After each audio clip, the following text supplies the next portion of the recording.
everyone. Today I'm going to temper chocolate to make chocolate bark. This is one of my husband's favorite things. I am going to do the dark chocolate today. My kids prefer the milk, but you got to see this because this is easy. We're going to start with a double boiler setting. I'm going to put some dark chocolate in here. I already have the beginning of it in here. I have a thermometer because it's very important to know the temperature of your chocolate at all times. When tempering chocolate, why it's so difficult. I mean, you'll say, can't I just throw it in the microwave? I mean, you can, but if you don't regulate the temperature of this chocolate and you heat it too high, you got a problem. You're not going to have a nice, shiny, crisp chocolate bar. You're going to have a real flimsy, flexible, dull chocolate bar. Still good, but not what you're going for. Now, I have done this in the microwave, but I kind of know my chocolate, so I know what I'm doing and how to look for it, and that's boring. I mean, showing you how to touch some buttons isn't very exciting. But I like visuals. So we've got the double boiler. We have the beginning of our chocolate in here. I'm going to take this out right now because I know I'm not close to my temp. And we're going to fold this in. And as this starts to melt, we're going to add in the rest of it. The key is to keep it stirring and to not overheat it. Now with dark chocolate, you don't want to go higher than 118, so between 114 degrees and 118 degrees. Each chocolate varies. Milk chocolate's below that, about 110 to 113, and then white chocolate is below that. As usual, I will have all this at GinaAtHome.com. I'll have the chocolate information and the different temperatures. But if you're just starting out, start with dark chocolate. Dark chocolate's the easier one to temper. You see how that's just breaking down for us nicely? Your heat's going to be about a medium. I always like to heat my water first and then put my bowl in, so it's just immediate. And you're going to have to use a little muscle with this. Now you see how this is starting to melt? What you don't want to do is keep it on the heat until it's completely melted. And I'm going to give this a little temperature check. I put my glasses on for this. And we're at 90. Rapidly approaching 100. There we go. Almost done. Doesn't take too much time, does it? And everybody's going to just think you are a rock star for making this. They're going to think you bought your chocolate bark.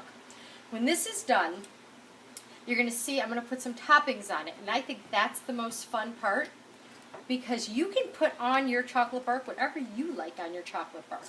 I happen to be surrounded by sea salt lovers. Okay, I'm going to keep stirring. You're just going to stir the rest of that until it's all melted together, right off of this heat. See how nice and smooth it is? Now on a parchment or wax paper if you need to, you don't have parchment, lined baking sheet. Just get this a little bit. We're going to put our chocolate down. Look at that. Okay, I know it looks a little messy. There we go. Let's spread this out.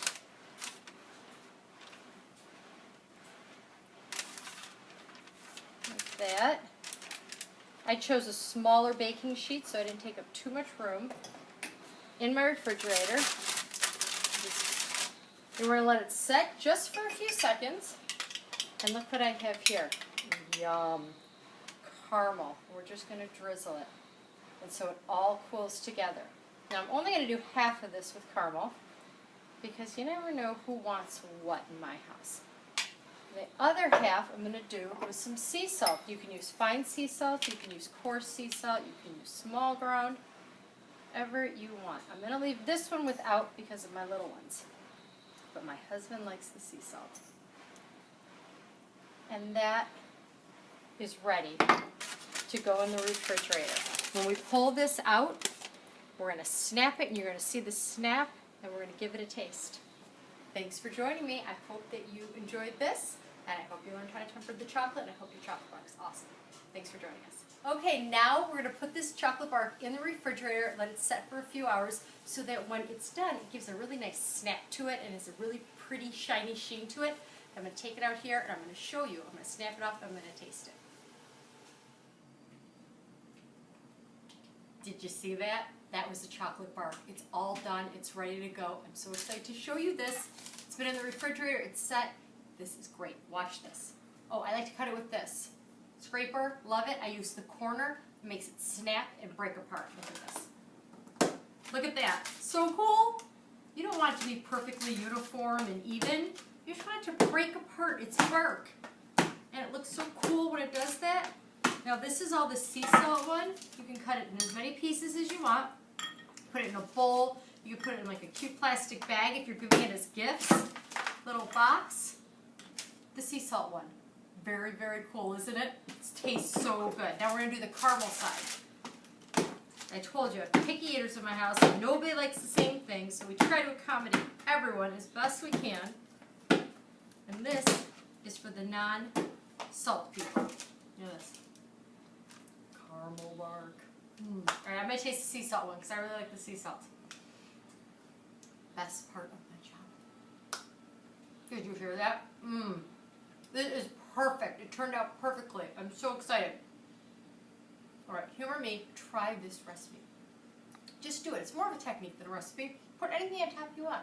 You want mini marshmallows? Put mini marshmallows. You don't want sea salt? Leave the sea salt out. You want toffee, caramel, anything you want. Layer it up, let it set, let it cool, and just cut it up and serve it. Thanks for watching.